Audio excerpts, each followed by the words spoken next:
Bonsoir, bonjour, chers téléspectateurs, fidèles abonnés. Ça dépendra de l'heure que vous allez nous suivre. Nous voici dans notre émission L'éveil patriotique. Cette émission que nous avions dédiée dans ces derniers temps à la population congolaise. Pourquoi? Parce que la population congolaise, soit la République démocratique du Congo en général, comme vous le savez, est en train de passer des moments très difficiles, très difficile suite à l'agression qui lui est imposée par ses voisins, entre autres le Rwanda, et on nomme aussi Ouganda dans cette agression qui est parrainée ou soit qui est exécutée par l'air supplétif le M23.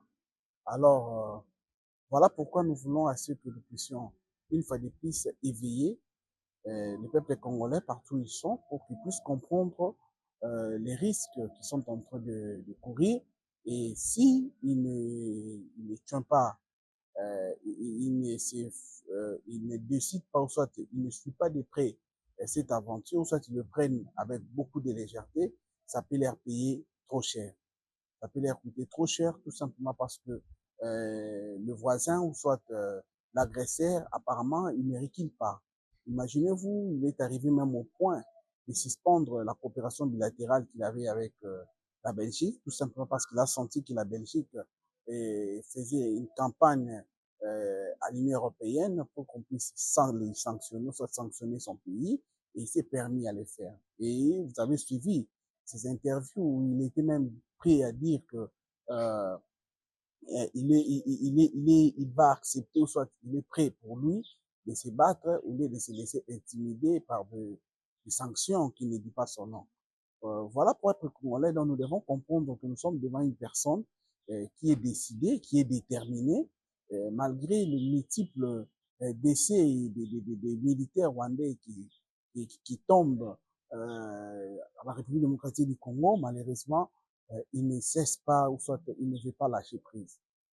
C'est pour cela que je voulais un peu vous interpeller la population congolaise en général, pour que vous puissiez comprendre ces dangers. C'est quoi les dangers? En principe, c'est comme si le Rwanda veut coloniser la République démocratique du Congo.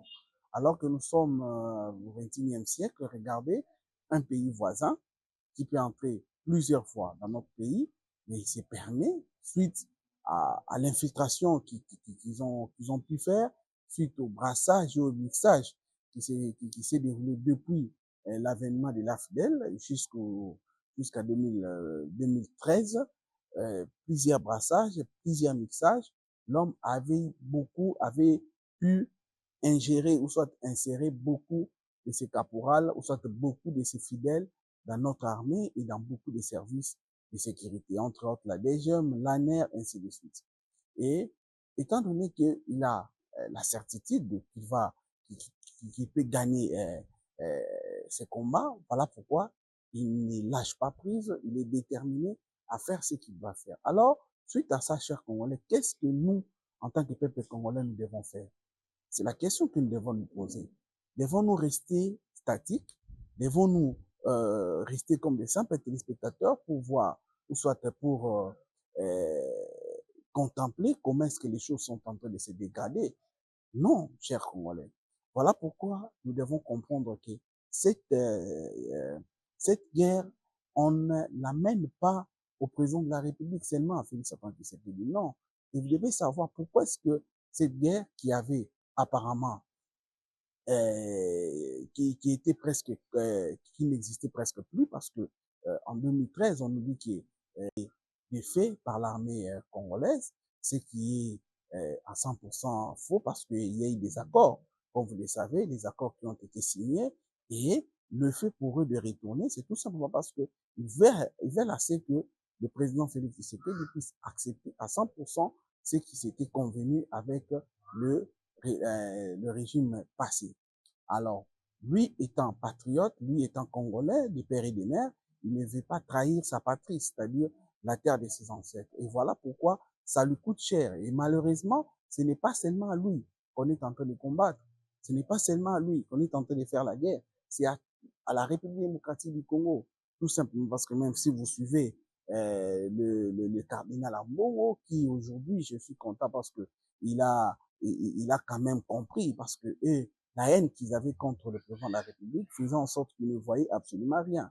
Pour eux, c'était les présidents qui étaient à la base de tout. Mais aujourd'hui, grâce à Dieu, ils ont compris, parce qu'il s'est permis même de dire que non, après avoir causé, après avoir observé beaucoup de choses, il a compris que il y a un complot de balkanisation de notre pays qui doit aller à partir de l'Ouvira jusqu'à vers l'Ituri, tout simplement. Pourquoi? Parce que ces gens-là veulent prendre notre pays en otage, afin de piller nos ressources naturelles. Et tout Congolais doit comprendre que c'est ça leur objectif. Leur objectif, qu'est-ce que nous devons faire? Nous devons prendre conscience. Nous devons mettre à côté nos appartenances politiques. Je l'ai toujours dit. Oui, vous êtes, chaque Congolais est libre d'adhérer dans un parti politique qu'il veut. Étant donné que nous prenons la démocratie, c'est tout à fait normal. Vous pouvez adhérer dans un parti, c'est votre droit. Mais néanmoins, vous devez savoir que par rapport à la guerre qui nous est importée, parce que cette guerre ne vient pas de la RDC, c'est une guerre qui vient du Rwanda. Donc, c'est une guerre qu'on nous amène. Et cette guerre-là, étant donné qu'on nous amène, nous devons, nous tous, nous lier, ou soit nous unir comme un seul corps pour combattre jusqu'à la dernière moelle épinière cette agression. Et comment le faire? Nous sommes obligés, comme je l'ai dit, de mettre nos appartenances politiques à côté, nos appartenances tribales à côté, nous unir comme un seul corps. Donc, considérons la République démocratique du Congo comme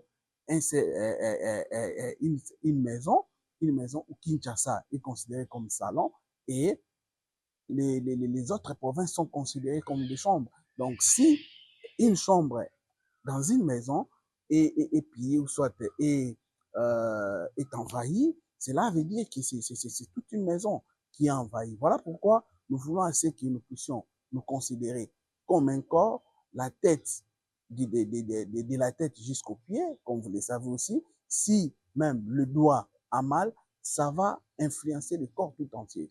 Et voilà pourquoi est-ce que malgré que les choses se passent aujourd'hui à l'est de la République démocratique du Congo, mais nous interpellons nos frères qui sont de l'Est, qui sont de l'Ouest, qui sont du centre, du Nord-Sud, qu'on puisse signer comme une seule personne pour bouter dehors cette agression. Chers amis, chers frères et sœurs, vous qui nous suivez, nous devons savoir une chose, que ces gens-là qui viennent, ils ne viennent pas seulement pour le président de la République, comme je l'ai dit. Et quand, mettez-vous en tête, chers amis, c'est pour que ça puisse, en principe, leur objectif est de nous prendre, en principe, comme des esclaves, nous coloniser pour nous piller comme ils veulent. Et en ce moment-là, vous allez remarquer que nous, peuple congolais, on sera esclaves dans notre propre pays. Alors, qui parmi vous, chers Congolais, veut vivre une telle humiliation? Qui veut expérimenter une telle indignation? Je crois que si vous êtes un vrai patriote, vous n'accepterez pas. Voilà pourquoi, c'est vrai, vous pouvez être contre la gestion du président de la République, Félix-Antoine Tshisekedi. C'est votre droit. Et peut-être il y a des choses qu'il fait qui ne vous arrangent pas. Oui, c'est tout à fait normal parce que vous êtes Congolais, vous êtes libre de donner vos opinions et vos points de vue si les choses ne marchent pas selon votre entendement. Vous avez tout à fait les droits. Mais néanmoins, chers amis, pour ce qui est de la patrie, c'est notre dénominateur commun. Donc, c'est notre bien commun. Voilà pourquoi, pour ça, nous devons d'abord mettre nos divergences à côté, nous unir, combattre comme un seul corps, que chaque province, par exemple, moi j'ai toujours apprécié nos frères de l'Est, quand on parle des Ouazalines aujourd'hui, les Ouazalines, ce sont les Congolais et les civils qui n'étaient pas des militaires au départ, mais ils ont vu comment est-ce que leur patrie, ou soit leur province était chaque fois toujours dans le théâtre de guerre, ils se sont décidés de prendre les armes pour défendre leur terre. C'est ce que tout Congolais doit faire. Je crois que c'est ce que tous les 26 provinces doivent faire. Donc, chaque province doit avoir ses Ouazalendo, c'est-à-dire, à part ceux qui vont s'adhérer à l'armée congolaise, mais néanmoins, qu'ils puissent développer ce sens de patriotisme, afin qu'ils puissent, chers amis, se dire que si nous ne défendons pas notre pays, alors personne d'autre ne peut le faire à notre place. Parce que oui, aujourd'hui, nous parlons de la diplomatie, mais vous savez que en politique, ou soit en relations internationales, ou soit encore en diplomatie, il n'y a pas des amis, n'est-ce pas? Entre les pays, entre les États, il n'y a pas d'amis. Il n'y a que des intérêts, chers amis. Et ces gens-là voient là où il y a beaucoup plus leur intérêt. Mais nous, Congolais, nous devons voir d'abord notre propre intérêt. Quel est notre intérêt principal? Notre intérêt, c'est de bénéficier des richesses que Dieu a mis dans notre sol, sous-sol, dans l'eau, partout où nous sommes, n'est-ce pas? Ça, nous devons bénéficier de ça. Et il y a des gens qui veulent bénéficier de ces ressources-là à notre place. Et ils veulent nous aliéner, ils veulent nous amener à un niveau où nous serons des téméraires, propriétaires de ces ressources naturelles. Ce n'est pas nous qui avions demandé que Dieu puisse nous bénir autant, c'est Dieu qui a voulu, mais néanmoins, nous avons les droits de bénéficier de tout ça. J'aimerais vous dire une chose. Imaginez-vous, vous souvenez-vous de ce qui s'est passé avec le bloc pétrolier? On a lancé plus de 25 puits des blocs pétroliers et des gaz. Mais jusqu'à aujourd'hui, c'est une lettre morte. Pourquoi? Parce que ces gens-là ne veulent pas que nous puissions exploiter nos propres ressources.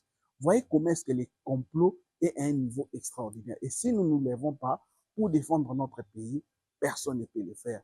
La communauté internationale nous a trahis. La communauté internationale savait ce qui s'est passé. Et ils sont là, ils sont en train de jouer l'hypocrisie. Et nous, en tant que peuple congolais, c'est nous qui devons être en vedette. C'est nous qui devons être au premier rang. C'est nous qui devons tout faire pour défendre notre patrie. Sinon, on n'aura que nos yeux pour plairer. Je crois qu'aussi longtemps qu'il n'est pas encore tard, réveillons-nous, lèvons-nous, éveillons-nous, réveillons-nous et restons éveillés pour ne pas regretter. Merci beaucoup, chers Congolais, chers abonnés, chers téléspectateurs, partout où vous nous avez suivis. Nous vous invitons une fois de plus de continuer à suivre nos émissions, ces émissions que nous vous avions dédiées en tant qu'éveil patriotique pour vous éveiller, pour que vous puissiez comprendre l'importance d'appartenir dans une patrie et l'importance et les devoirs que vous avez de la défendre jusqu'au sacrifice suprême. Merci beaucoup, chers amis. Abonnez-vous, partagez nos liens, aimez, commentez, car nous avons besoin de vos différentes recommandations. Notre numéro WhatsApp est juste là en bas. Écrivez-nous si vous voulez que vous puissiez avoir des précisions particulières sur tout ce que nous voulons, nous vous disons. Nous sommes là à votre disposition. Nous remercions beaucoup, plus particulièrement, encore une fois de plus, notre réalisateur, l'ingénieur Rio, qui est derrière notre caméra. C'est grâce à lui qui nous a permis de vous joindre et de vous parler. Nous vous fixons rendez-vous, chers amis, très prochainement dans un nouveau numéro pour vous parler une fois de plus du patriotisme, pour vous pousser à aimer et à travailler surtout pour l'émergence de votre pays. Merci beaucoup, très prochainement.